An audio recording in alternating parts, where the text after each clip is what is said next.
श्री वृंदावन बिहारी लाल की जय।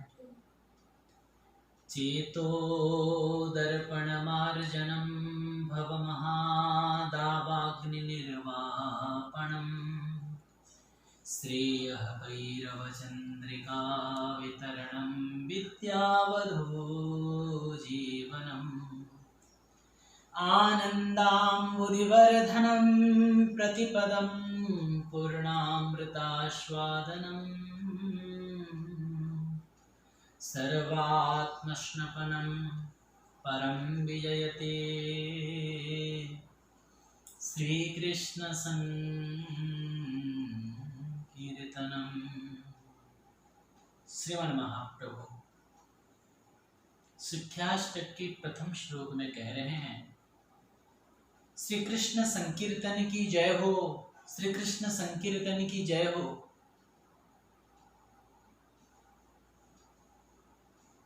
जिस श्री कृष्ण संकीर्तन चित्तरूपी दर्पण की मैल को मार्जन करने वाला है। यहां पहले बात यह समझना है कि भगवत प्राप्ति के लिए भगवत प्राप्ति की व्याकुलता बहुत जरूरी है।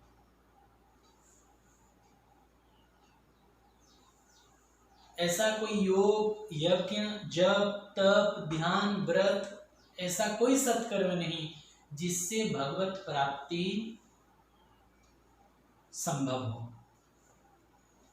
बिना व्याकुलता के संभव नहीं। भगवत प्राप्ति के लिए भगवत प्राप्ति की व्याकुलता बहुत जरूरी है, विरह बहुत जरूरी है। और वो विरह, वो व्याकुलता केवल और केवल शुद्ध अंतःकरण में ही प्रकट हो सकता है। और अंतःकरण शुद्ध कैसे हो? अंतःकरण को निर्मल करने का एक ही उपाय है, वो है भगवान के नाम। श्री गुरुदेव भगवान कहते हैं कि भगवान पिता है और नाम माँ है। भगवान के नाम माँ है।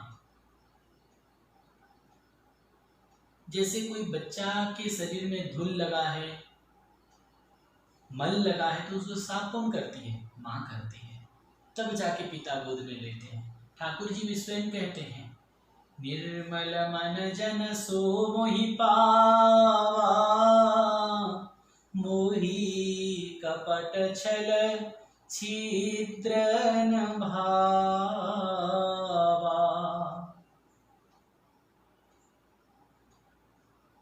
निर्मल मन वाला मुझे प्राप्त कर सकता है। तो निर्मल मन कैसे बन पाएंगे? तन पवित्र सेवा कियो, धन पवित्र करदान, मन पवित्र हरि भजन सो, होत त्रिविध कल्याण। शरीर की पवित्रता सेवा से होती है, धन की पवित्रता दशांश दान से होती है, लेकिन मन की पवित्रता केवल और केवल हरि भजन से संभव है। इसीलिए श्री कृष्ण संकीर्तन के द्वारा ही, श्री राम कृष्ण नारायण नाम के संकीर्तन के द्वारा ही चित्त रूपी दर्पण का मैल मार्जन होने वाला है। इसीलिए अधिक से अधिक भगवान के नामों का संकीर्तन करते रहना चाहिए। नहीं कली कर्म न भगति विवेको, राम नाम अवलंबन विवेको। श्री राम नाम ही एकमात्र उपाय है, हरि नाम कृष्ण नाम ही एकमात्र उपाय है अंतःकरण को निर्मल करने का, और कोई दूसरा रास्ता नहीं। भव महादावाग्नि निर्वापण।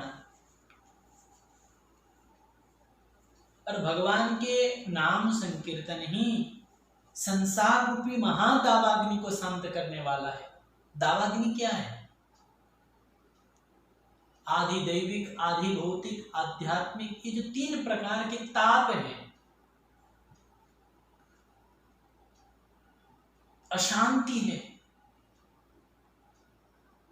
एक संसार के चक्र है, सुख दुख हानि लाभ जीवन मरण यश अपयश निंदा प्रशंसा आदि आदि।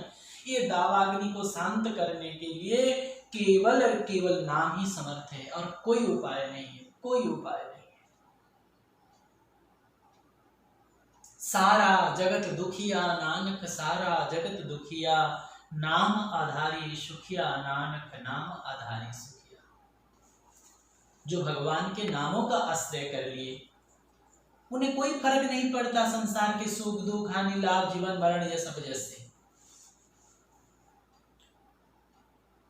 बड़े प्रसन्न रहते हैं, शांत रहते हैं, क्योंकि जो नाम जप करता है, नाम संकीर्तन करने लग जाता है, वो फिर संसार की किसी वस्तु किसी व्यक्ति को महत्व नहीं देता। महत्व बुद्धि समाप्त हो जाता है और महत्व बुद्धि समाप्त हो जाने के कारण फिर उसको सुख दुख का अनुभव नहीं होता, सुख दुख विचलित नहीं कर पाते। श्रेयः कैरव चंद्रिका वितरणम, प्राणियों के मंगलदायिनी कैरव चंद्रिका को वितरण करने वाले भगवान के नाम है। नाम के द्वारा ही कल्याण संभव है, नाम के द्वारा ही मंगल संभव है। हरिर नामेव हरिर नामेव हरिर नामेव केवलम, कलोर नास्तेव नास्तेव नास्तेव गतिरन्यथा। अगर कोई ये चाहे कि नाम जपे बिना हमारा कल्याण हो जाए तो ये संभव नहीं है। बारी मथे घृत होई बरु शिकता ते वरुते, विन हरि भजन न भवतर्य, यह सिद्धांत अपेल। अकाट्य है ये सिद्धांत।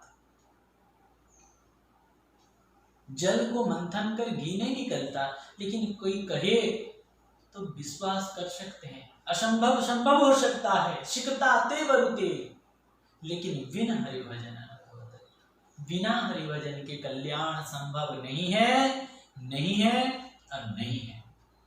त्रिवाचा पूर्वक कहा जा सकता है। समस्त प्राणियों के मंगलदायिनी कैरव चंद्रिका को वितरण करने वाले श्री कृष्ण नाम संकीर्तन ही है, जो विद्या रूपी बधु का जीवन स्वरूप है।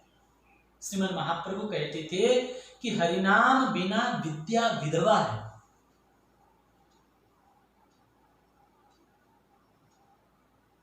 जैसे बहुत बड़ा विद्वान हो, भक्तमाल में आप लोग श्रवण कर सकते हैं श्री पद्मनाभ जी की चरित्र। प्रकांड विद्वान,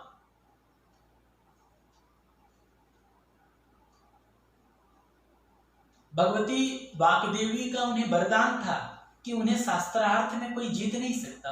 इतने बड़े विद्वान, बड़े पंडित, पंडित पद्मनाभ। जब वो चलते तो उनके साथ सैकड़ों बैलगाड़ियों में ग्रंथ पोथियां चलती थी। जिस पंडित को हराते उसका सारे ग्रंथ छीनकर अपने साथ ले जाते। दिग्विजय करते हुए पंडित पद्मनाभ काशी पहुंचे। जब काशी के पंडितों को पता चला कि पंडित पद्मनाभाचार्य आ रहे हैं तो हड़कंप मच गया। क्या करें, कैसे करें, क्योंकि काशी विद्या की नगरी है। अगर काशी के पंडित पद्मनाभ जी से हार जाएं तो फिर नाशाग्र वाराणसी, भगवान के नासिका है वाराणसी। पंडितों को चिंता पड़ गई। पंडितों ने आकर विश्वनाथ बाबा का अभिषेक किया, प्रार्थना की, हे काशी विश्वनाथ, आप ही हमारा लाज रख सकते हैं, आप ही उपाय बताइए। क्योंकि उनको तो सरस्वती का वरदान मिला हुआ है, शास्त्रार्थ में उसको कोई जीत नहीं सकता। क्या करें, कैसे करें? तो आकाशवाणी हुई। भगवान विश्वनाथ आकाशवाणी से कहने लगे कि आप लोग पंडित पद्मनाभ को कबीरदास जी के पास भेज दीजिए। सब आश्चर्य हो गए। कबीरदास जी तो कभी पढ़े लिखे भी नहीं है।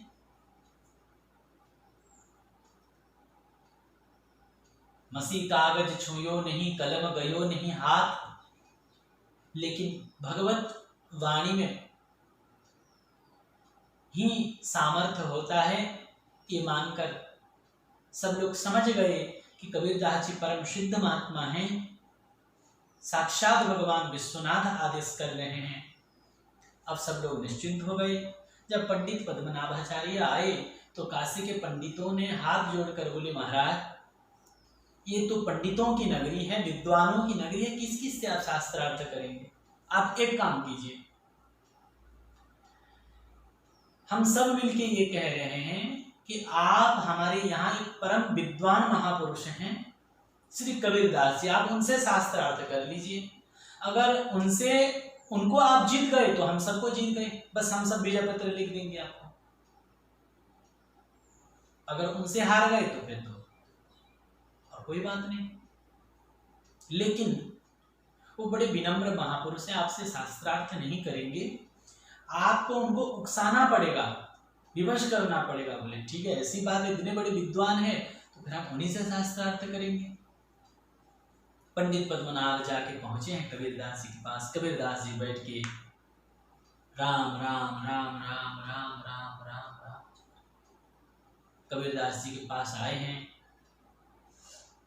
कबीरदास जी पंडित पद्मनाभाचार्य को देखकर प्रणाम किए। पंडित पद्मनाभ जी को आने का कारण पूछा।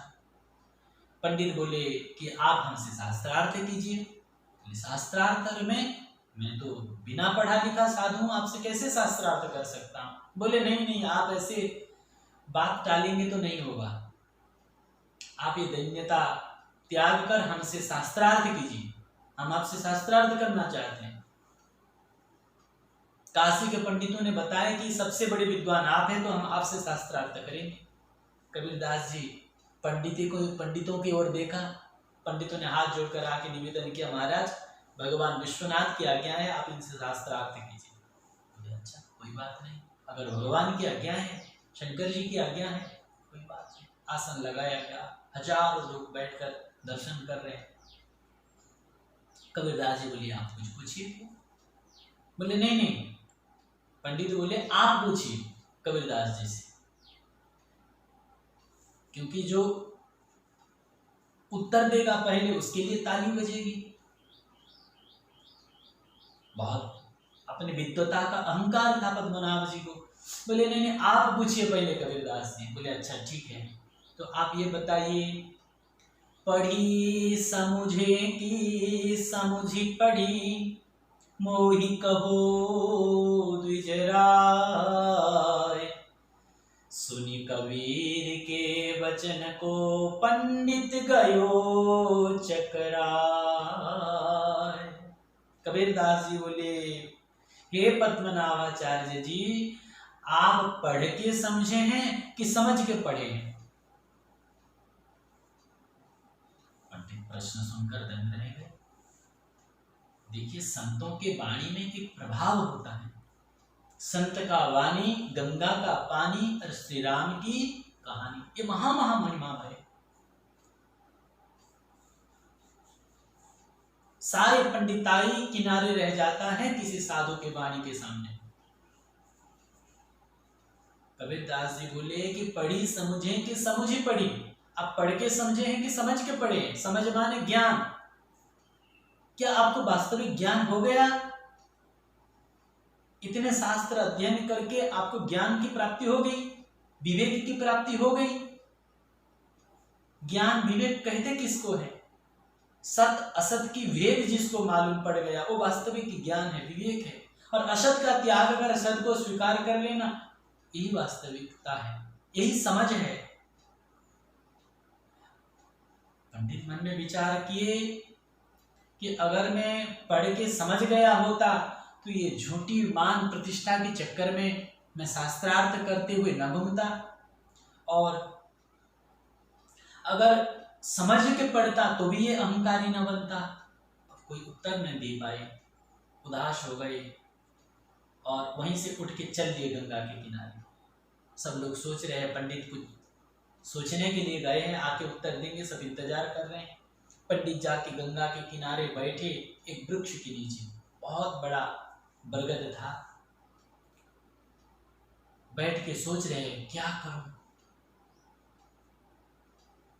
ना मैं पढ़ के समझा ना समझ के पढ़ा, क्या उत्तर दूं? उसी समय भगवत कृपा से एक दृश्य वो देख रहे हैं। क्या? बोले उस वृक्ष के अनेक डालियां हैं और हर डालियां में एक एक भूत बैठे, प्रेत बैठे हैं, और एक डाली खाली है। तो उस खाली डाली में एक नए प्रेत आके बैठने लगा। तो बाकी लोग मना के उसको भगाने लगे, भाग यहां से, ये डाली तो रिजर्व है। बोले किसके लिए? बोले जो पंडित पद्मनाभ है, पंडित पद्मनाभाचार्य, वो मर के प्रेत बनने वाला है और वो आके इस डाली में बैठेगा। और ये सुन रहे हैं पंडित पद्मनाभाचार्य।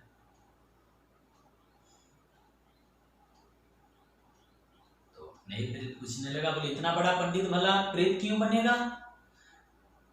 बोले उसने जो शास्त्रार्थ कर अनेक पंडितों को दुख दिया, बहुत सारे पंडित तो आत्महत्या कर मर गए अपमानित होकर, तो उन लोगों का हत्या का पाप किसके सिर पर लगेगा? इतने लोगों को दुखी किया है तो इसका पाप किसके सिर पर लगेगा? पंडित पद्मनाभ के सिर पर लगा है। वो प्रेत बनेगा और वो आके इस डाली में बैठेगा। जब तू यहाँ से जा। उस नई प्रेत ने बाकी लोगों से पूछा, क्या उसका उपाय, उद्धार होने का कोई उपाय नहीं है? अगर वो जान जाए और अभी सुधरना चाहें तो कोई उपाय नहीं है? बोले है। क्या उपाय है? तो सारे प्रेत कह रहे एक ही उपाय है, अगर कबीरदास जी जैसे कोई संत महापुरुष का, भगवान नामाश्रय कोई संत का आश्रय ले लें तब जाके संभव है कल्याण, अन्यथा नहीं। ये बात सुनकर तो दंग रह गए पंडित पद्मनाभाचार्य और दौड़ते हुए कबीरदास जी के चरणों में आकर गिर गए। महाराज रक्षा माम, आप ही रक्षा कीजिए।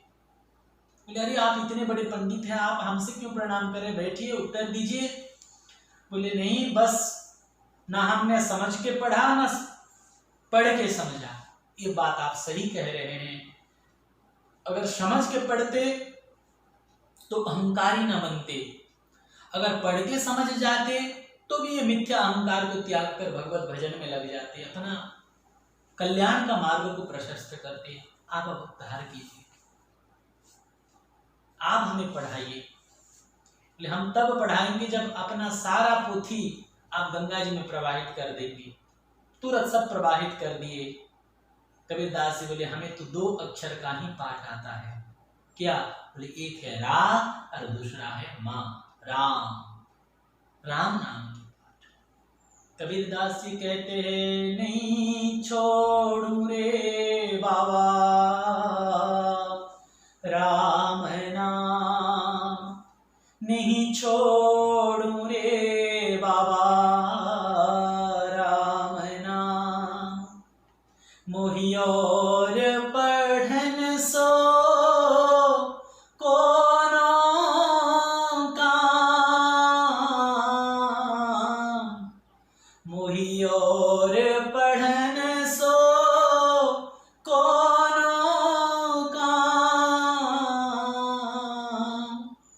नहीं छोड़ू रे बाबा राम नाम, मोहि कहा पढ़ावे पाड़े आल जाल, मेरे पटिया पे लिख दे श्री गोपाल। और कोई पाठ? पोथी पढ़ी पढ़ी जगमुआ, पंडित भयान कोय, 2.5 अक्षर प्रेम का पढ़े सो पंडित हो। श्री कबीरदास जी के। अब पंडित पद्मनाभाचार्य जी सारे विद्वता का अभिमान को त्याग कर राम नाम की पढ़ाई, हरिनाम की पढ़ाई चालू किए हैं और उनका चरित्र भक्तमाल में प्रकाशित हैं। श्री नाभा गोस्वामी वर्णन किए हैं, जिनके लिए नाम ही सब कुछ बन गया, नाम प्राण बन गया। अनेक विद्वानों के चरित्र है, श्री हरिराम व्यास जी आदि आदि। हरिनाम बिना, हरि भक्ति बिना विद्या का शोभा नहीं। विद्या ददाति विनयम, और विनय भक्ति महारानी के वस्त्र हैं। इसलिए विद्या वधू जीवन। अगर कोई राम नाम जप में लग गया, हरि नाम कृष्ण नाम जप में लग गया और पढ़ा लिखा नहीं है तो उसका जीवन पूर्ण हो गया। लेकिन चाहे दुनिया भर के शास्त्र पढ़ ले और राम नाम के भजन में न लगे तो उसका सारे पढ़ना लिखना सब बेकार है, सब व्यर्थ है। विद्यावधो जीवन आनंदांबुधिवर्धन, आनंद रूपी समुद्र को प्रतिदिन बढ़ाने वाला ये श्री कृष्ण नाम संकीर्तन है। अर्थात जो श्री कृष्ण नाम की संकीर्तन करता है उसके हृदय में आनंद की लहर सदा प्रकाशित होता रहता है। पग पग में आनंद की, क्षण क्षण में आनंद की अनुभव वो कर सकता है। परिणाम रतास्वादन, पग पग में, पद पद में अमृत का आस्वादन कराने वाला श्री कृष्ण सर्वात्म स्नपनम परम विजयति। एवं श्री कृष्ण संकीर्तन करने से सर्वात्म स्नपनम, सारी इंद्रियां तृप्त और संतोष हो जाते हैं।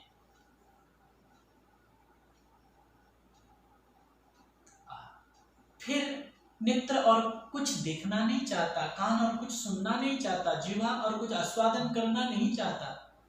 भगवान के नाम जपने वाला का समस्त तन मन प्राण शांत हो जाता है, सारी इच्छा समाप्त हो जाता है, अशांति नष्ट हो जाता है और परम शांति की प्राप्ति उसे हो जाती है। सर्वात्म स्नपनम परम विजयते श्री कृष्ण संकीर्तनम। ऐसे श्री कृष्ण संकीर्तन की जय हो, जय हो, जय हो। महाप्रभु ये प्रथम श्लोक में श्री कृष्ण संकीर्तन की व्याख्या कर रही है। द्वितीय श्लोक की चर्चा कल करेंगे। श्री वृंदावन बिहारी लाल की